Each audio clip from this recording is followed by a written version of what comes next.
Buenos días, doctora. En esta oportunidad vamos a exponer o hablar de la dactiloscopía. Empezaremos con los antecedentes.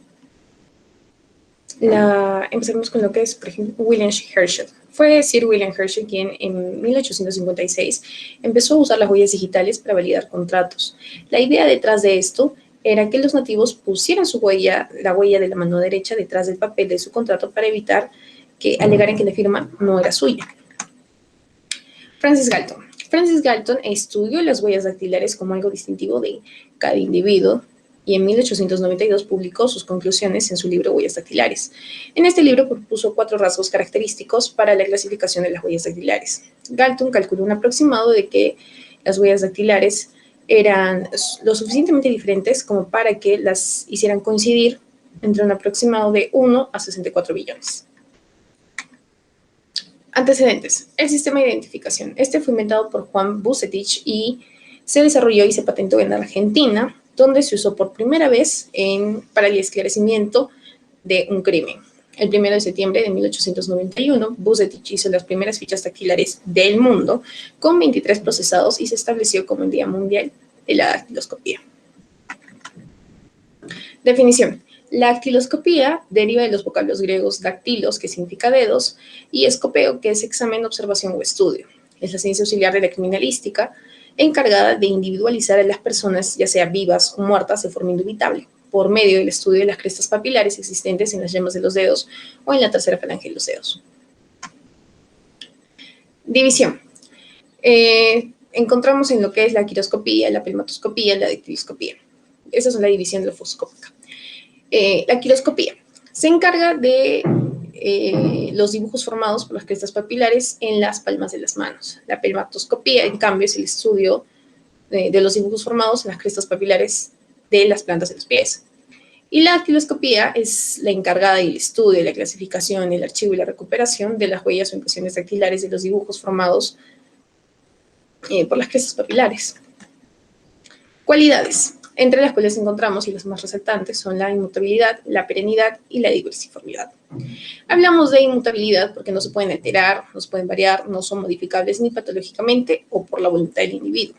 La perennidad aparece en el ser humano desde el 6º mes de la vida intrauterina hasta la putrefacción cadavérica y en el estado de la desintegración de la piel. Y diversiformidad porque no se pueden hallar 2 huellas iguales en todo el mundo. Gracias. Continuando con la exposición, el tema que a continuación voy a exponer versa sobre la composición de las huellas. Principalmente, estas se componen por el sudor o transpiración en un porcentaje total de un 95.5%, también de agua, y un 0.5% es principalmente sal, ácidos o urea, ¿no? También nos dice que está compuesto por los aceites corporales propios de nuestro cuerpo mismo, nuestro organismo, las grasas, que son, por ejemplo, la sustancia química externa, como una loción, y también tenemos, por ejemplo, otros tipos de huellas, ¿no? Como la pintura o tintes. En este caso tenemos el polvo, los materiales plásticos y la sangre. Siguiente, por favor. Tenemos también lo que son los tipos de huellas, ¿no? Y bien ahí, como podemos leer, son 3 tipos de huellas, en los que encontramos las naturales, latente y la patente. Las naturales, principalmente, vienen a ser aquellas huellas que uno posee desde antes de nacer hasta después de la muerte, ¿no? El latente, pues no se puede ver a simple vista. Se necesita algo un poco más detallado para poder observarlo. En el patente, pues nos dice que son las que se obtienen después de entintarlos e imprimirlos en una cartulina o ficha, ¿no? Podría ser nuestra huella, como vemos en la imagen. Siguiente, por favor. Bueno, tenemos la edad de las huellas. En sí no se pueden determinar, pues, qué edad puede tener las huellas, ¿no? ¿Cuál es el tiempo que ha estado? Pero sí, por ejemplo, como nos dice, si un testigo dice que el lugar se ha limpiado en tal fecha y las huellas se encontraron posterior a estos, pues ya se sabría en el tiempo en el que se han dejado estas, ¿no? También tenemos la duración de las huellas. Y pues dicha duración va a depender principalmente de la protección que haya tenido el lugar y para preservar dicha huella, ¿no? Siguiente, por favor. Tenemos las características básicas de las huellas. Primero, lo que tenemos ahí es la zona del dibujo. ¿Qué es la zona del dibujo? Bueno, es aquella parte, como nos dice, de la presilla o de un verticillo en la que aparecen los núcleos, los deltas y crestas que nos interesan para la clasificación. Así también encontramos las líneas directrices. Estas pueden ser definidas como las dos crestas más exteriores que comienzan paralelas y pues que se desvían y pues obviamente rodean y tienden a rodear la zona del dibujo. También tenemos la bifurcación, que en realidad son una sola cresta que se separa formando dos. Las divergentes, que son crestas que corren paralelas y súbitamente se separan. Las convergentes, en las que, bueno, saliendo de un punto de las crestas, se detiene y abruptamente también regresa al mismo punto de partida. También tenemos la delta, ¿no? La delta, bueno, se viene a ser como considerado como la primera cresta o parte de la creta, bueno, que está más cercana en sí al punto. El núcleo, que tal como indica el nombre, es el centro aproximado del dactilograma. También tenemos la cuenta de crestas, que es lo que se hace del delta al núcleo en una presilla, el trazo o recorrido, que es el punto de partida del delta A1, que se encuentra al lado izquierdo de cada huella para llegar al delta 2. Siguiente, por favor. Tenemos los casos de anormalidades en las manos, los cuales son, ¿no? Como principales, la polidactilía, la electrodactilía, la macrodactilía, bífides, la cicatriz o etcétera, ¿no? Estas denominadas anomalías y deformaciones congénitas o adquiridas son enfermedades que destruyen las crestas papilares de los dactilogramas, haciendo pues imposible su clasificación, ¿no?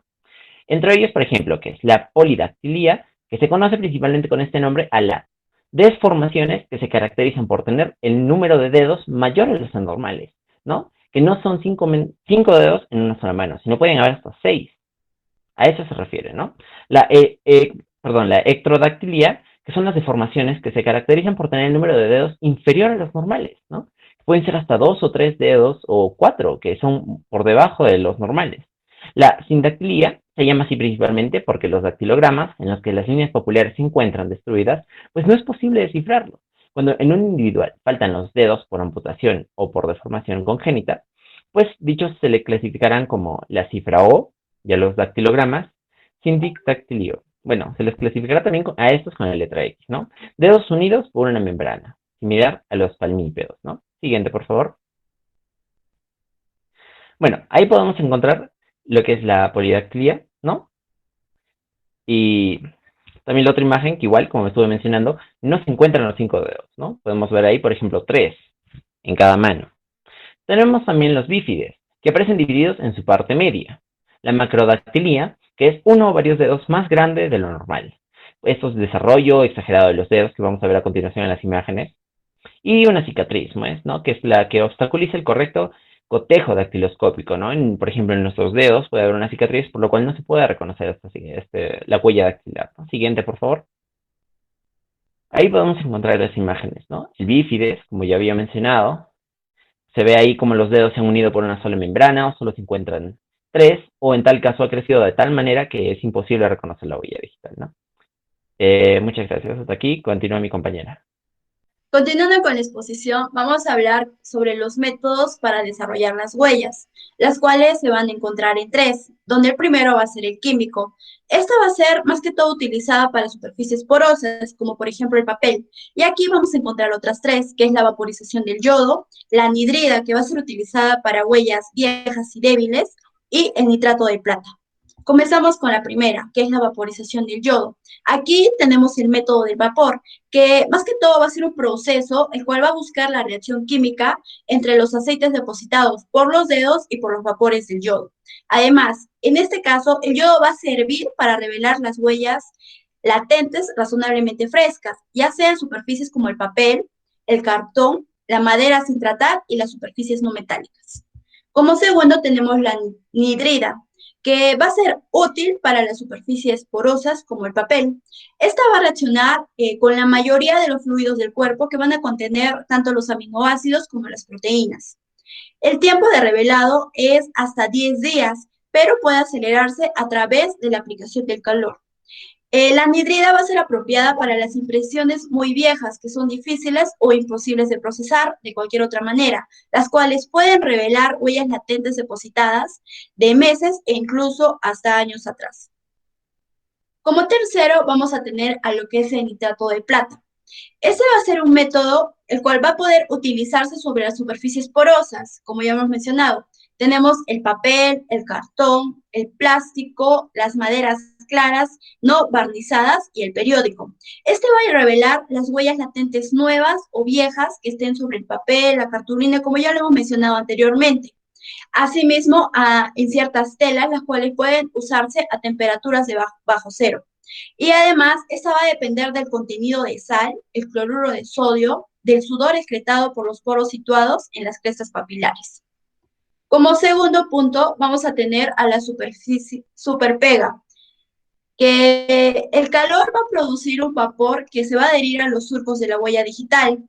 La temperatura ambiental va a ser ideal para la utilización del superpega de 23 grados centígrados a 28 grados y un nivel de humedad tanto de 65 a 80%. El tiempo de exposición de este para los artículos de evidencia va a depender del tamaño de la cámara y la cantidad de los artículos. Asimismo, va a ayudar a exponer el área que se sospeche para poder contener sus huellas. Y el tercero, tenemos el manual o mecánico, que aquí se va a hacer uso de los instrumentos como el polvo y las brochas. Para comenzar, tenemos los polvos que se van a dividir en 3 grupos: el volcánico, negro, blanco o gris, el segundo el magnético y el fluorescente. Comenzamos con los polvos. Acá la selección del polvo que utiliza va a depender del objeto que se va a procesar.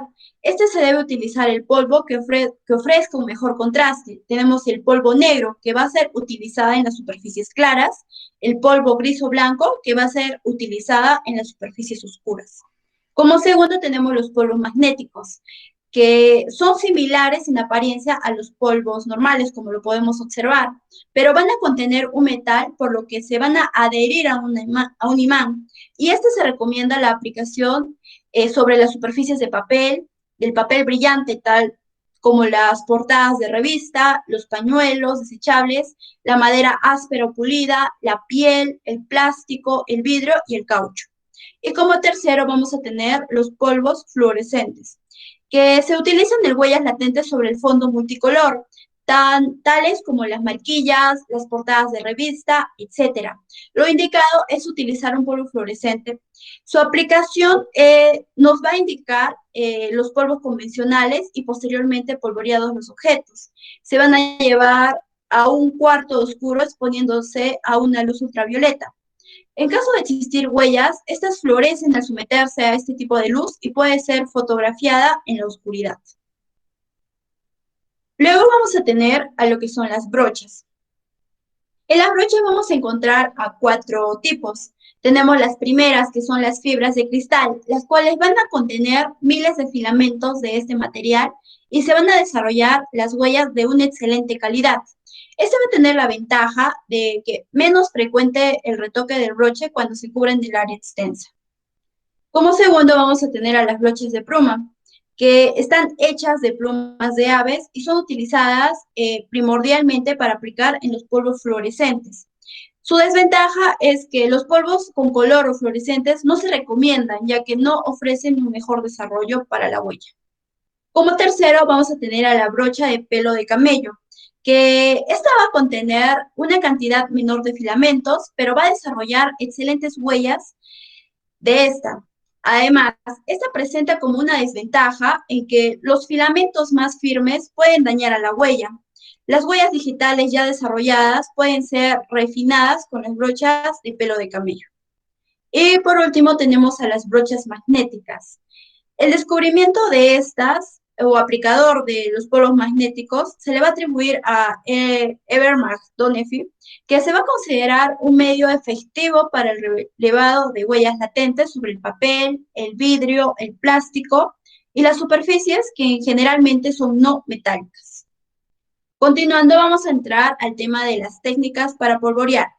Primero, que el polvo debe ser aplicado y distribuido con la punta de las cerdas de la brocha. Como segundo, tenemos que el movimiento de la brocha debe ser de manera circular. Ahora, piense siempre cuáles son los lugares más probables de encontrar las huellas. Usar la luz alterna para buscar las huellas y como último, la polarización, que es poner luz atrás y poder fotografiar. Le paso la palabra a mi siguiente compañera. Continuamos con el levantamiento de huellas. Luego de haber explicado ya qué son los polvos, las brochas y las técnicas para espolvorear, veremos también cuál es el procedimiento para el levantamiento de estas huellas. Primero que nada, se debe de despejar la zona de trabajo del perito, para evitar así la contaminación de esta huella o de la huella que se quiere levantar. Asimismo, pues se debe de fotografiar la huella, ¿no? Para esto con fines de seguridad. Posteriormente, se debe de espolvorear la zona en donde se encuentra la huella propiamente dicha que se quiere levantar. Una vez espolvoreada esta zona y ya estando la huella visible, ¿no? Aquella huella que se quiere levantar, pues se deben de quitar aquellos excesos de polvo que hayan quedado. Esto también se hace con el uso de la brocha. Posteriormente, se procede al levantamiento en silla de esta huella mediante el uso de cinta adhesiva transparente, que sea suficientemente grande para que cubra toda la huella. Ahora, esta cinta se coloca encima de la huella latente y con un poco de presión se la adhiere a la huella para que luego suavemente se la levante. Esta cinta se coloca en un fondo que haga contraste con el polvo utilizado. Generalmente el fondo es blanco. Luego se procede a embalar la huella levantada. Esto para protegerla de la contaminación. Y finalmente pues se coloca la etiqueta de identificación. Ahora, hay casos en donde la huella no se encuentra en una cosa o en un objeto, sino que se encuentra en la piel humana. ¿Y qué se hace en estos casos, no? Esta situación generalmente se da cuando son cadáveres recién fallecidos. ¿Y cómo se da en estos casos? Pues simplemente se espolvorea la piel, generalmente con polvo magnético, también se fotografía, ¿no? De igual modo, y posteriormente pues se hace el levantamiento. La identificación de huellas pues se da después del embalaje de la misma huella, ¿no? Ahora, la correcta identificación de la huella sería de la siguiente manera. Se tiene que consignar la fecha en la cual se está haciendo el levantamiento de la huella, el título o el número del caso de la huella, la ubicación de la escena o el lugar en donde se han suscitado los hechos. También se tiene que consignar la identificación del perito o el nombre del oficial de quien está levantando la huella. Asimismo, la descripción del lugar en el que se hizo el levantamiento o el lugar exacto donde se levantó la huella, ¿no? Y por último, la hora de inicio y finalización del levantamiento de la huella, para que finalmente se haga el envío de la huella al laboratorio. Entonces, luego de haber hecho el empaque o embalaje en plástico para que el papel pueda absorber aquella huella, pues se procede al envío al laboratorio. Y esto ya para que se haga pues el análisis que amerite el levantamiento de la huella. Muchas gracias.